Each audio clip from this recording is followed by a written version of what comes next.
An idiom such as "you guys must have a sixth sense" and an entrenched belief in the same may conceal an archive of folk knowledge of the blind. Such folk knowledge may include, among other things, ways in which blind people connect to the art of seeing without the ocular equipment of the eyes. That is to say, minus a direct visual perception, blind people evolve political strategies to engage with and practice the art of seeing. Staring of the blind is one such strand of folk knowledge that remains so distinct and yet tied to the optic. These are a few quotations selected from the article titled "Stares of the Blind, Neglected Facet of Human Bonding," written by Hemachandran Karah. We are calling this collection of quotations "The Engaged Stares of the Blind." In the process of sculpting human interconnections, the art of observation turns out to become a dynamic collection of practices involving staring.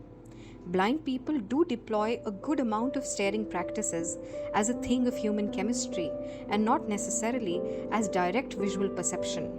Rosemary Garland Thompson describes staring as a natural response to changes in the visual status quo. In this way, it radically differs from the idea of gaze, which is shaped solely by desire. The impulse to stare resides as a universal cognitive infrastructure in every human being, and at a practical level as a conduit to knowledge. Based on the physiological response, it develops into a cultural phenomenon, an expression of social relationships, and a knowledge-gathering endeavor. Hence, staring is experienced in multiple and perhaps infinite forms.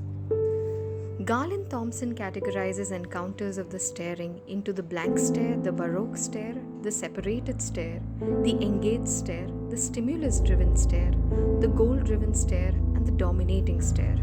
Garland Thompson describes the blank stare as a visual exchange that is characterized by despair and helplessness. As much as their able-bodied counterparts, people from the margins, Garland Thompson argues, exhibit a sense of disorientation and helplessness as well. Their blank stares are expressed in their faces, which display little or no vitality. Blind people, I suggest, do wear such negative markers on their faces. However, it is difficult to pinpoint exactly when and how they seek to recourse to blank stares, although it is reasonable to assume that they wear one when confronted with an inaccessible and a hostile visual system. For example, a blind person can make surmises concerning someone's class, body language, looks, and even a propensity for intimacy via synesthetic interpretations of voice modulations. In addition, one may draw on synesthetic cues radiating via touch, smell, and infinite modalities of access intimacy. The perception that blindness has little to do with seeing has not yet disappeared totally.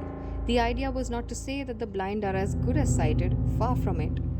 Seeing is a political act as much as a thing of human chemistry. Read more in the article "Stares of the Blind, Neglected Facet of Human Bonding" by Hemachandran Karah.